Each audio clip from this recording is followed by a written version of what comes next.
இந்த சிக்கந்தர் என்கின்ற நபர் பிறக்கிறதுக்கு முன்னாடி நமக்கு காசி விஸ்வநாதர் கோயில் மேல இருக்கு. நான் மேல ஏறி காசி விஸ்வநாதரை தரிசனம் பண்ணிட்டு தான் வந்தேன். அப்போ இந்த சிக்கந்தர் எதுக்கு மேல போனா? இதுக்கு பதில் வரணும். ஏன்னா மேல யாரும் குடி இல்ல. இன்னைக்கு என்ன சால்ஜாபு சொல்றான், நான் தர்காக்கு போறேன்னு இல்ல. அன்னைக்கு அதுவும் இல்லையே. அப்ப ஏன் போனா? அங்க இருந்த காசி விஸ்வநாதர் கோயிலை இடிப்பதற்கு போனான் என்றுதான் ஊரிலே எல்லோரும் பேசுகிறார்கள். அதனால நம்முடைய கோவிலை இடிக்க போனவனுக்கு அங்க தர்காவா? இன்னொன்னு அரசாங்க ரெக்கார்டுல இருக்கு. அந்த சிக்கந்தர் அவருடைய சமாதி இருக்கிறது கோரிப்பாளையத்துலன்னு. கோரிப்பாளையத்தில் ஏற்கனவே ஒரு சமாதி இருந்தா மேல இருக்கிறது போலிதானே, பொய்தானே?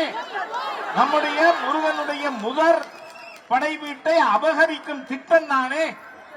அதனால இந்த சமயத்தில் நான் சொல்றேன், இந்துக்கள் நாம் இப்பொழுது வாழாவிருந்தால் நம் தமிழ் கடவுள் முருகனையும் தரித்திரனாக்கி விடுவார். முதல் படை வீட்டை கூறு போடுறதுக்கா யாருக்கு உரிமை இருக்கு? நீங்க ஒரே ஒரு விஷயத்தை சொல்லி இந்த வார்த்தைகளை நிறைவு செய்கிறேன்.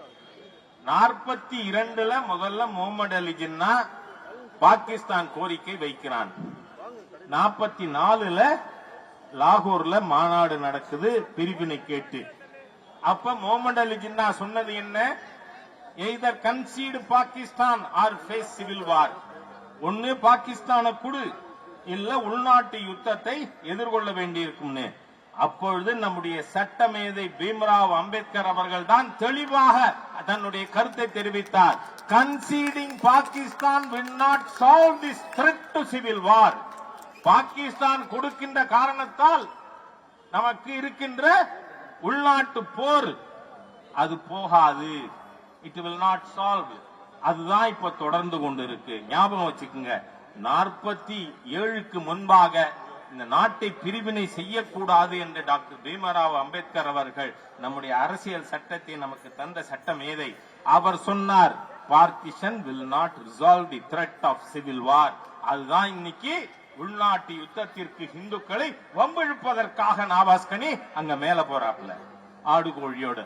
ஆகவே நாம இன்னைக்கே இது முளையிலேயே கிள்ளி எறியாவிட்டால் மிகப்பெரிய விலை கொடுக்க வேண்டி வந்துவிடும். உங்கள் அனைவருக்கும் என்னுடைய கோடான கோடி நமஸ்காரங்களை தெரிவித்து நாம் உறுதியோடு இருப்போம், இந்து உறுதிப்பாடை உலகிற்கு காட்டுவோம் என்று கூறி வார்த்தைகளை நிறைவு செய்கிறேன். வணக்கம். செய்திகளை உடனுக்குடனும் துல்லியமாகவும் தெரிந்து கொள்ள சப்ஸ்கிரைப் பண்ணுங்க.